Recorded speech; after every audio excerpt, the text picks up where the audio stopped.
Gloire à Dieu. Bonjour à tous.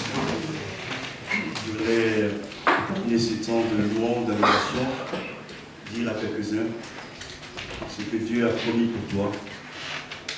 Crois-le, c'est là s'accomplir. Amen. Voilà.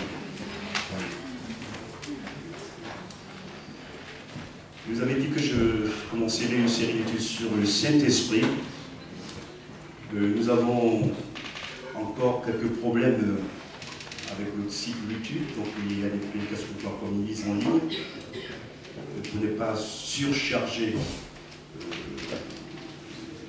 travail, donc on s'est réveillé beaucoup plus tard. Ce matin, le thème, c'est cette qualité d'un serviteur ou d'une servante de Dieu. Parce que ne l'oublions pas, frères et sœurs, en même temps que Dieu veut nous restaurer, veut nous libérer, c'est pour faire de nous ses serviteurs, ses servantes. Il faut jamais oublier. La guérison, la restauration n'est pas le but final. C'est une étape de notre vie. Dieu nous met en état, nous guérit, nous restaure pour qu'on le serve. Amen. Parce qu'il y a des âmes qui sont encore perdues, qui ont du salut, et Dieu nous qualifie, nous restaure pour nous servir. Et comme ces jours-ci, je vous ai parlé souvent des besoins de l'Église en service, c'est bien aussi que nous puissions prendre conscience que non seulement Dieu nous a sauvés, mais c'est aussi pour le servir. Cette qualité des serviteurs de Dieu. Et je prends ce matin l'exemple de Élie. On va lire dans 1 Roi chapitre 17, verset 1 à 5. 1 Roi chapitre 17, verset 1 à 7. Élie le Tishbite, l'un des habitants de Galade, dit à Akab, l'Éternel, le Dieu d'Israël, dont je suis le serviteur, ou devant qui je me tiens, est vivant. Il n'y aura ces années-ci pas de rosée, ni de pluie, sauf sur ma parole. Puis la parole de l'Éternel fut adressée à Élie. Pars d'ici, en direction de l'est, et cache-toi près du torrent de Kérit, qui se trouve en face du Jourdain. Tu boiras de l'eau du torrent, et c'est au corbeau que j'ai ordonné de te nourrir là. 1 Roi chapitre 17, verset 5 maintenant. Élie partit et se conforma à la parole de l'Éternel. Il alla s'installer près du torrent de Kérit, qui se trouve en face du Jourdain. Amen. Première qualité, ou une des qualités, je ne vais pas le mettre en chiffre de croissance, c'est une qualité qu'il faut avoir. Le serviteur de Dieu, la servante de Dieu, ici comme Élie, premièrement, est à l'écoute de la parole de Dieu. Avant toute chose,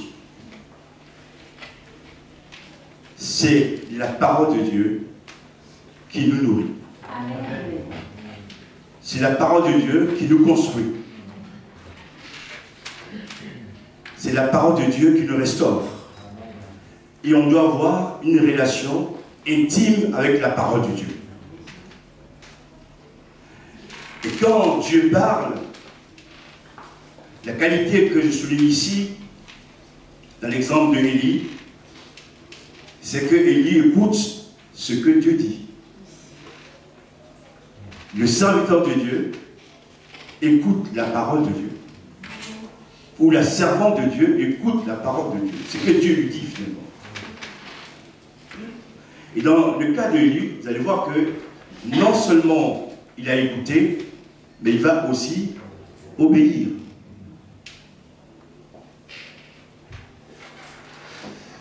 Et aller au torrent de Kérit, ce n'est pas le lieu le plus agréable. Hein? Mais Élie a obéi à Dieu. Mes frères, mes sœurs, notre bonheur véritable passe par l'obéissance à la parole de Dieu.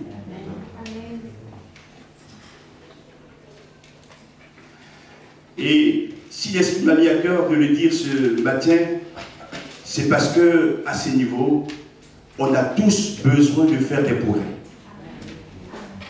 Non seulement écouter ce que Dieu dit, mais obéir aussi à ce que Dieu dit. Et la Bible dit que lorsque Élie a entendu ces paroles, Élie partit et se conforma à la parole de l'Éternel. Il s'est conformé à ce que Dieu a dit. C'est pas ce que je ressens, ce que je sens, mais je pars sur ce que Dieu dit. Amen. Amen. Et si nous écoutons Dieu, nous obéissons à sa parole, vous allez voir par la suite d'ailleurs, Dieu a pris soin de son serviteur. Parce qu'il ne nous enverra jamais dans un endroit où on risque de périr. Mais il teste notre foi pour voir de quoi on est capable. Et si on obéit, alors sa bénédiction est déversée sur nos vies. Deuxième qualité.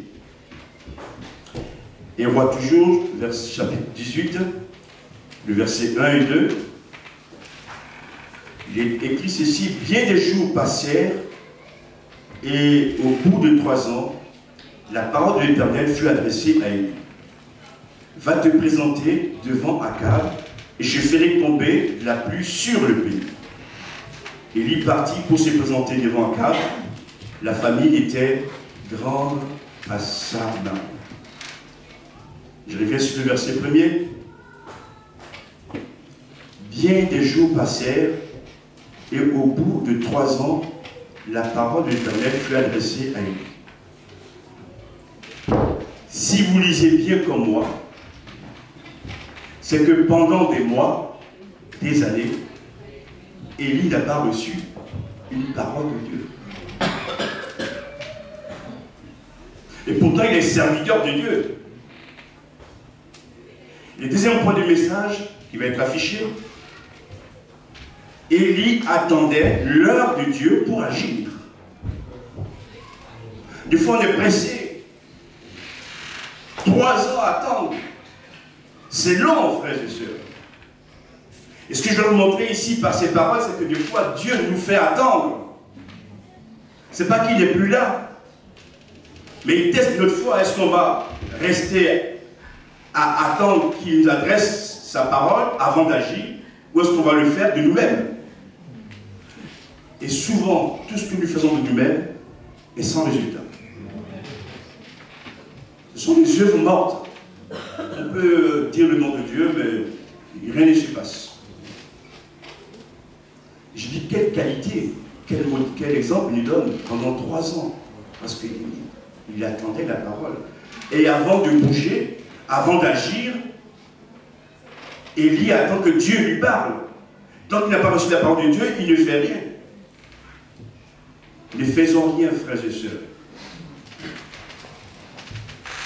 sans d'abord avoir reçu une parole de Dieu. Parce que l'œuvre, ce n'est pas nous qui la faisons. Dieu fait l'œuvre au travers de nous, par le Saint-Esprit.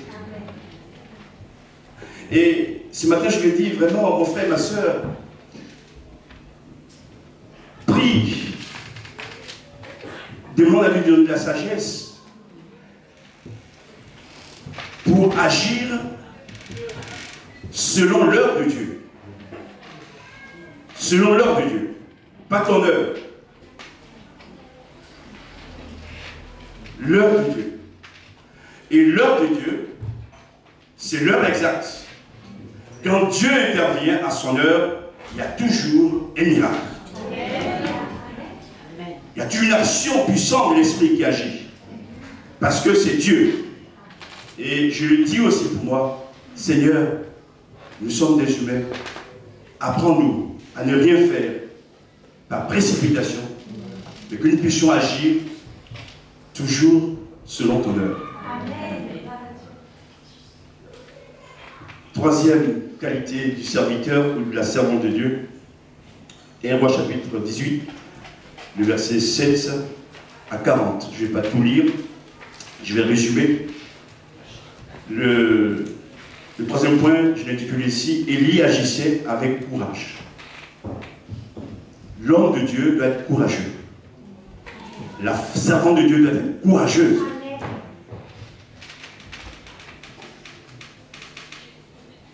Le nom d'Élie, c'est dit Élie Yahou en hébreu.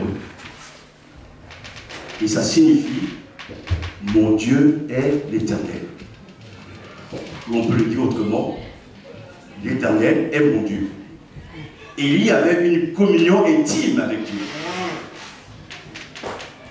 Il ne dit pas mon Dieu ou notre Dieu est l'Éternel, mais mon Dieu. Je vais aussi dire ceci avant de faire le commentaire sur le troisième point. Merci pour les frères, pour les sœurs, pour les serviteurs, pour l'Église. La première marque d'un homme de Dieu, d'une femme de Dieu, c'est sa communion personnelle avec Dieu. D'accord? Il faut construire ta vie spirituelle personnelle avec Dieu. Parce qu'il y a des choses que Dieu te dira qu'il ne me dira pas moi. Il y a des choses que Dieu me dira qu'il ne te dira pas à toi non plus.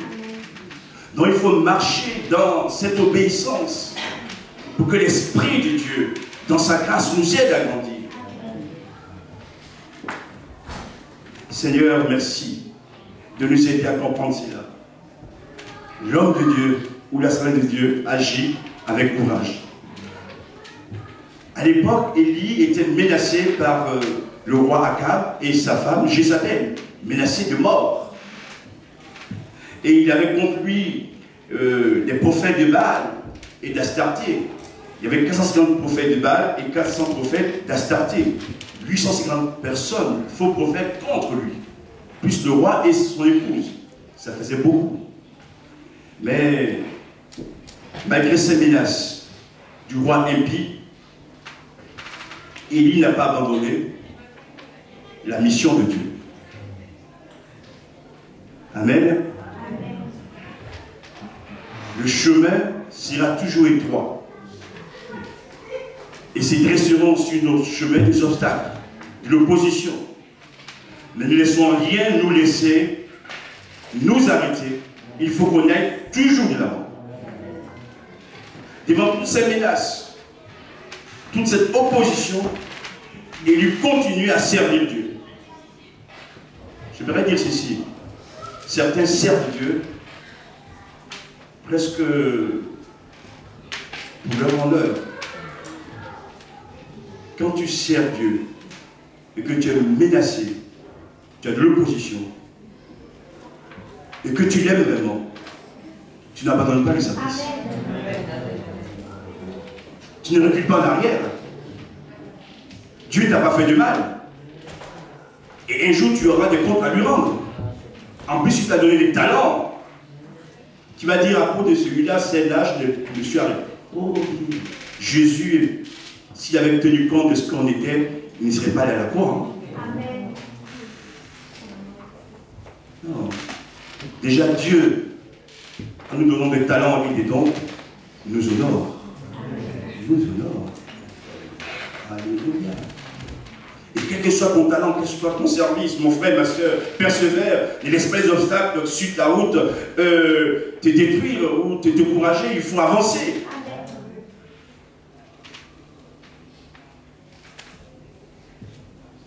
Dites-moi, est-ce qu'il y a quelqu'un dans la salle qui a été menacé de mort un jour? Levez la main que je vois. Il y a une personne, je vois deux personnes. C'était avant votre conversion ou après votre conversion? Comment? Avant, pendant. Au fond? Après. Après. Vous êtes toujours avec le Seigneur, sœur? Amen. Oui. Oui. Ne laissons pas ces personnes déterminer notre avenir. Notre avenir appartient à Dieu et à lui seul. Gloire à Dieu. Et puis Dieu nous protège. Akab ne peut pas mettre à mort Élie parce que Dieu est avec lui. Que l'Esprit éclaire notre esprit pour comprendre ce que l'Esprit veut nous dire ce matin. Et oui, Élie a fait face courageusement à cela. Et il est bon aussi, frères et sœurs, de retrouver un peu de courage dans nos vies. C'est pas facile, hein, je sais. Parce qu'il y a toujours des conséquences derrière. Mais si vous êtes courageux pour Dieu, il y aura toujours une bénédiction. Amen. Quatrième point.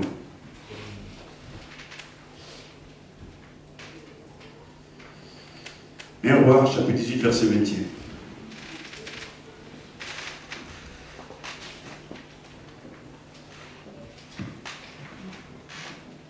Alors, Élie s'approcha de tout le peuple et dit, jusqu'à quand aurez-vous un comportement boiteux? Si c'est l'Éternel qui est Dieu, suivez-le. Si c'est Baal, suivez-le. Le peuple lui répondirait. Quatrième point. Élie va ramener le peuple de Dieu à son Dieu. Et j'ajoute, en lui disant la vérité. Amen. Quand il dit par exemple, jusqu'à quand aurez-vous un comportement boiteux? Si c'est l'Éternel qui est Dieu, suivez-le. Si c'est Baal, suivez-le. Qu'est-ce qu'il fait? C'est une forme de reproche. Mais aussi une forme d'avertissement. Parce qu'il aurait pu les laisser vivre dans leur état, mais ils allaient tous à la mort. Et parfois, frères et sœurs, au nom du vrai amour, il faut dire la vérité aux gens. C'est pas en les caressant. Et l'amour est associé à la vérité. Mais dans les temps de la fin, parfois on voit tout en amour et on laisse faire. Et même le monde rentre dans l'église. Et après on se rend compte qu'on n'a plus de force. Parce que cela affaiblit l'église. Mon frère et ma soeur, lorsque tu vois un frère, une soeur aller à la dérive, à la mort, avertis-le. Ou avertis-la. D'accord? Tu lui fais du bien. Et Élie a été juste. Il a été droit.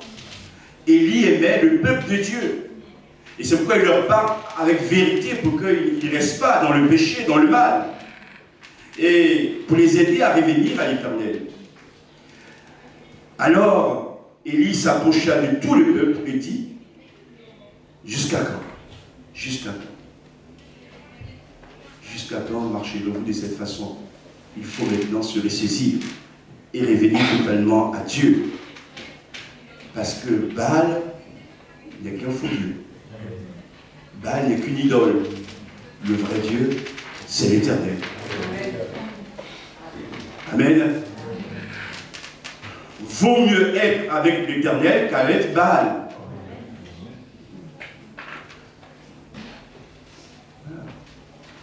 Et Élie ne sert pas Baal, Élie sert l'Éternel. Et parfois, on a au milieu de nous des gens, on se demande, mais qui servent-ils? Dieu ou Baal? Que Dieu nous aide à comprendre ces vérités bibliques. Les faux dieux, ça pullule. Mais il n'y a qu'un seul vrai Dieu qui peut transformer les vies, qui peut guérir les malades, restaurer les corps et sauver les âmes de la mort éternelle. Son nom, c'est Jésus. Cinquième qualité, Élie avait une totale confiance en Dieu. On va lire dans 1 Roi chapitre 18, verset 30 à 38. 1 Roi chapitre 18, verset 30 à 38. Élie dit alors à tout le peuple, approchez-vous de moi.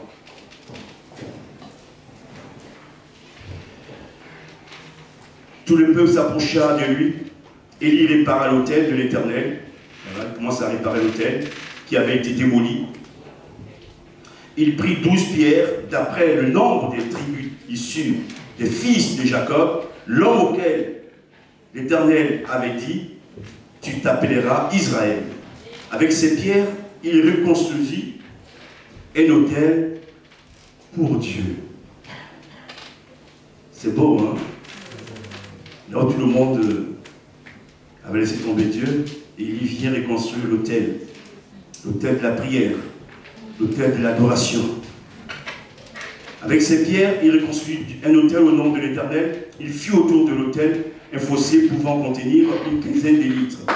Il arrangea le bois, coupa le taureau en morceaux et le plaça sur le bois. Puis il dit, remplissez d'eau 4 cruches et versez-les sur l'holocauste et sur le bois. Il dit, faites-le une deuxième fois. Et ils le firent une deuxième fois.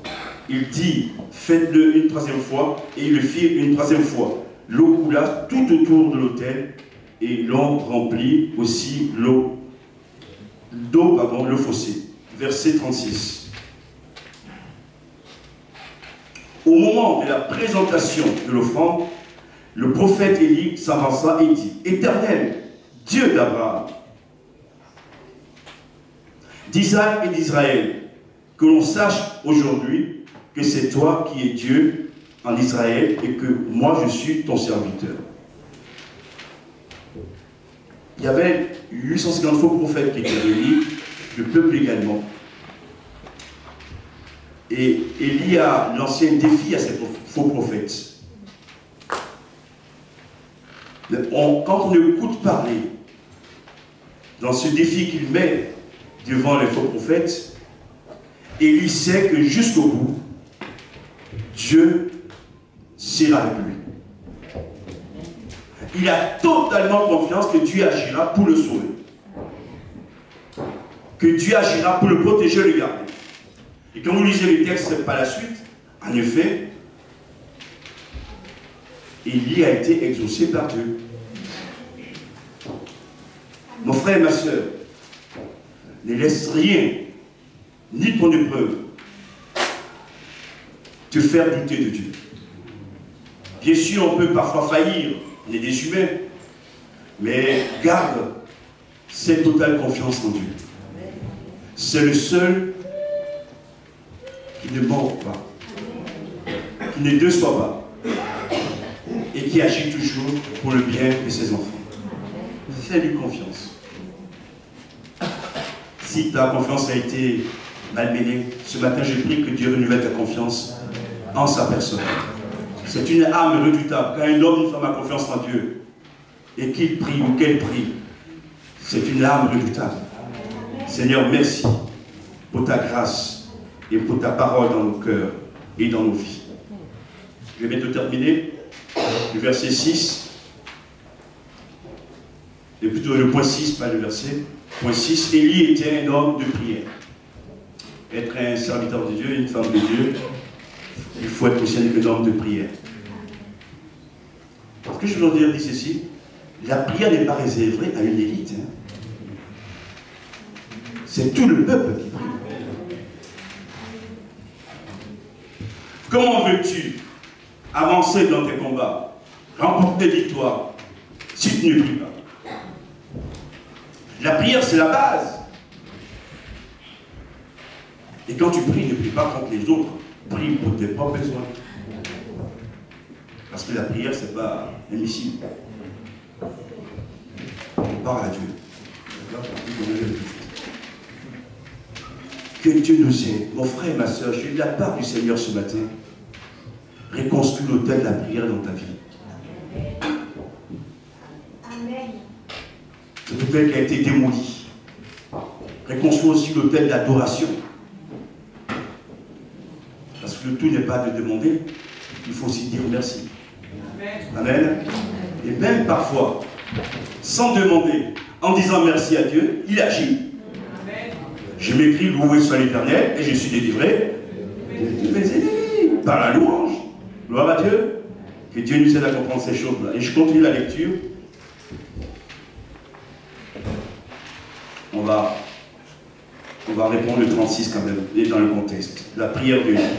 Au moment de la présentation de l'offrande, le prophète Élie s'avança et dit, c'est sa prière. Éternel Dieu d'Abraham, d'Isaac, d'Israël, que l'on sache aujourd'hui que c'est toi qui es Dieu en Israël et que moi je suis ton serviteur.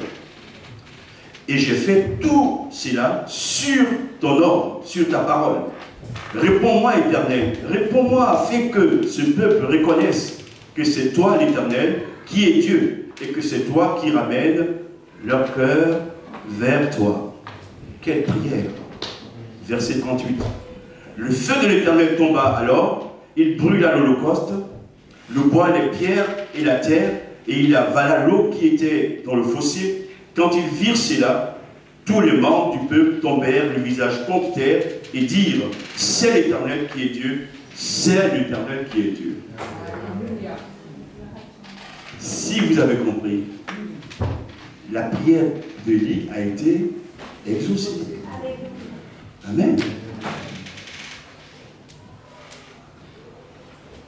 Parfois Dieu attend de nous exaucer, mais pour cela, il veut attendre d'abord nos prières.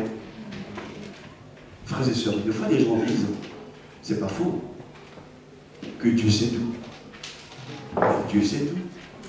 Pourquoi alors lui demander? Parce que Dieu teste notre foi. Notre foi. On est sauvé par la foi, par la grâce, et on continue de vivre par la foi, et on sera enlevé aussi par la foi. Les victoires le rapportent par la foi. Donc il faut continuer de croire que ce que nous demandons à Dieu, Dieu est capable de répondre ou de le faire. Amen.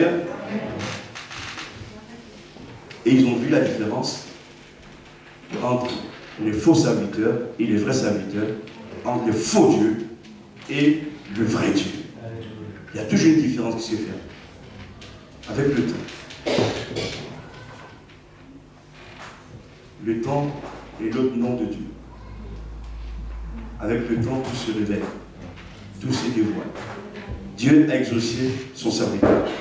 Dernier point de 7.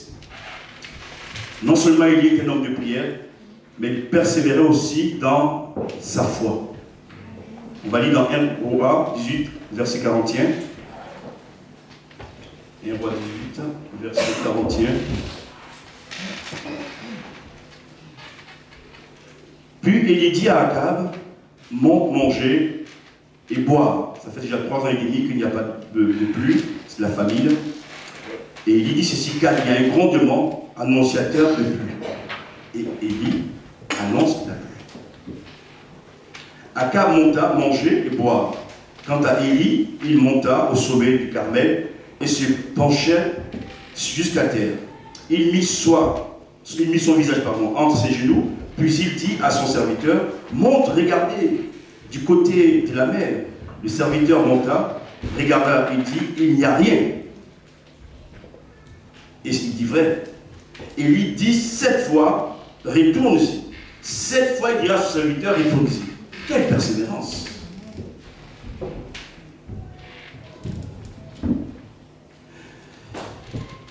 La 7e fois, le serviteur dit, voici un petit nuage qui s'élève au-dessus de la mer et qui est de la taille d'une paume de mer. C'est rien du tout comme un nuage. Et il dit encore, monte dire à Akab, attelle ton char et descends afin que la pluie ne puisse pas te retenir. En quelques instants, le ciel devint noir de nuages.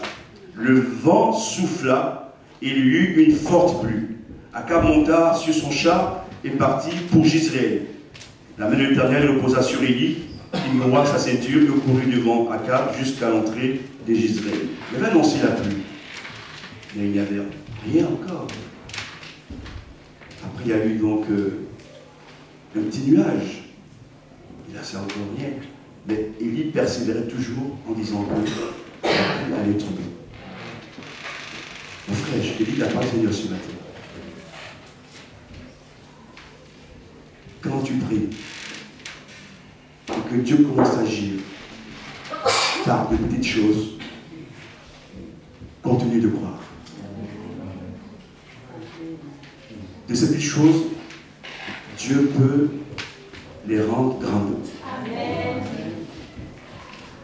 Surtout, ne les méprise pas. Parce que parfois on veut tout de suite. Mais Dieu fait les choses progressivement. Et les serviteurs du royaume, Akab non plus. Mais Élie continuait à croire que la pluie allait tomber. Que ce matin, l'Esprit de Dieu réveille notre esprit, frères et sœurs, pour que nous puissions comprendre que nos paroles que nous prononçons, animées par l'Esprit, sont des paroles de vie. Des paroles créatrices. Et que de ces paroles, Dieu peut créer, Dieu peut agir. Élie avait un grand nombre de personnes qui s'opposaient à lui. Mais il avait accepté d'obéir à la mission de Dieu. Et jusqu'au bout, il a agi en honorant le nom de Dieu. Je termine en disant ceci. Le peuple, avant de voir la pluie, est revenu d'abord à Dieu. Amen. A fait la différence entre les Baals et le vrai Dieu. Ne nous trompons jamais. Les nous dit parfois, fais ce que tu veux, Dieu va tout te bénir. C'est faux. C'est après la repentance, après que le peuple d'Israël soit revenu à Dieu et mis sa confiance en l'Éternel, que Dieu a béni. Amen. Je prie pour qu'une nouvelle pluie descende du ciel sur nos vies. Amen. Sur tout le peuple. Gloire à Dieu. Amen. La pluie de Dieu. Et quand Dieu fait pleuvoir et que sa pluie nous inonde, quelle grâce, quelle merveille, quelle vie. Nous sommes restaurés. À lui soit la gloire. Je demande au Laurent de venir jusqu'ici. On va chanter avec eux encore un chant. Et après, nous allons terminer. Je prie le Seigneur maintenant. On prie le Seigneur, les yeux sont fermés. Merci Seigneur pour ta parole. Merci de nous éclairer, de nous enseigner. Et que surtout par orgueil, nous ne fermions pas nos cœurs, mais que par humilité nous les ouvrons pour recevoir ce que Dieu a à nous dire. Seigneur, ce matin, nous voulons que tu nous visites. Nous voulons que tu viennes encore accomplir tes œuvres dans nous. Restaurer. Oh Jésus, nous avons soif de ta pluie. Nous avons soif de ta présence. Alléluia. Nous voulons obéir à ta parole. Nous voulons suivre ta voix. Ce matin, je donne gloire à Jésus pour ses bontés. Alléluia. Alléluia.